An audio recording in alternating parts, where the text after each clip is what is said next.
Lizzie présente L'éléphant s'évapore de Haruki Murakami, lu par Florent Schepp et Claire Cahen.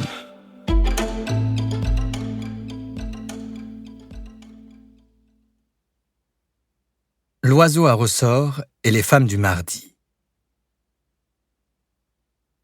Quand cette femme a téléphoné, j'étais debout dans la cuisine en train de me faire cuire des spaghettis et je sifflotais en même temps que la radio le prélude de La Pie voleuse de Rossini, musique on ne peut plus appropriée à la cuisson des pâtes. J'ai d'abord été tenté d'ignorer la sonnerie du téléphone et de continuer à préparer tranquillement mes spaghettis. Ils étaient presque prêts. Claudio Abbado et l'Orchestre symphonique de Londres étaient en plein crescendo. Réflexion faite, j'ai baissé le gaz et, mes grandes baguettes de cuisinier dans la main droite, je suis allé au salon et j'ai soulevé le combiné. On ne sait jamais. Ça pouvait être un ami qui m'appelait pour me proposer un job. « Accordez-moi 10 minutes », m'a annoncé une voix de femme tout à trac. « Pardon ?» ai-je rétorqué sous le coup de la surprise. « Qu'est-ce que vous avez dit là ?» J'ai dit « Accordez-moi 10 minutes », a répété la femme.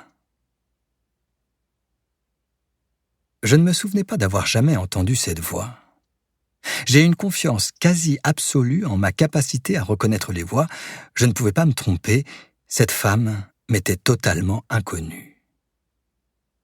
Elle avait une voix basse, douce et indéfinissable. « Excusez-moi, mais à qui ai-je l'honneur ?» ai-je demandé le plus poliment du monde. « Ça ne vous regarde pas. Tout ce que je veux, c'est 10 minutes de votre temps. Ça nous permettra de mieux nous comprendre l'un l'autre. » Elle avait un débit rapide et déterminé. « Nous comprendre ?»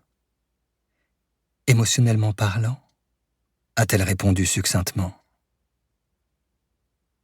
J'ai passé la tête par la porte que j'avais laissée ouverte pour jeter un coup d'œil dans la cuisine. Une vapeur blanche de bon aloi s'élevait de la casserole et Abbado conduisait toujours la pie voleuse de main de maître. « Écoutez, excusez-moi, mais je suis en train de faire cuire des spaghettis, ils sont presque prêts, et si je parle 10 minutes avec vous, ils seront fichus. Est-ce que je peux raccrocher maintenant ?»« Des spaghettis ?» s'est exclamée la femme d'un ton stupéfait. « Mais il est 10 heures du matin. Pourquoi faites-vous des spaghettis à 10h30 du matin? C'est un peu bizarre, non ?» Bizarre ou pas, ça ne vous regarde pas. J'ai pratiquement sauté le petit déjeuner, maintenant j'ai faim. Donc je me fais cuire ces spaghettis dans l'intention de les manger. J'ai le droit de manger ce que je veux alors que je veux, non? Oui, bien sûr, pas de problème. Bon, eh bien, je raccroche alors, a répondu la femme d'une voix sirupeuse. Une voix étrange. Au moindre changement émotionnel, son ton s'altérait du tout au tout, comme si on avait tourné un bouton de fréquence. Je vous rappellerai une autre fois. Attendez, ai-je dit très vite. Si vous essayez de me vendre quelque chose, vous aurez beau rappeler 10 fois, le résultat sera le même. Je suis au chômage, je n'ai pas les moyens d'acheter quoi que ce soit. Je sais, ne vous en faites pas, a dit la femme. Vous savez quoi? Mais que vous êtes au chômage, voyons, je le sais. Bon, si vous retourniez à vos spaghettis. Mais qui diable? J'avais à peine commencé ma phrase que la communication fut brutalement interrompue. Elle n'avait pas pu reposer le combiné si vite, elle avait dû appuyer directement sur un bouton. Interloqué, les émotions se bousculant dans ma tête, je restai un moment à regarder le combiné dans ma main d'un air hébété. Je finis par me rappeler les spaghettis, raccrochai le téléphone et retournai à la cuisine. J'éteignis le feu, égouttai les pâtes dans une passoire, fis réchauffer la sauce tomate dans une petite casserole, la versai sur les spaghettis et dégustai le tout.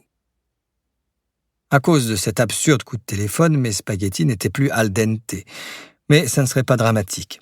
Et puis, j'avais trop faim pour m'étendre sur des détails culinaires.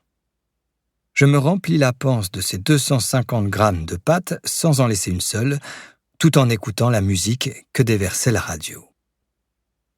Je lavais mon assiette et les casseroles dans l'évier, pendant que l'eau chauffait dans la bouilloire, puis me préparais un thé en sachet. Je le bus en repensant à cet appel.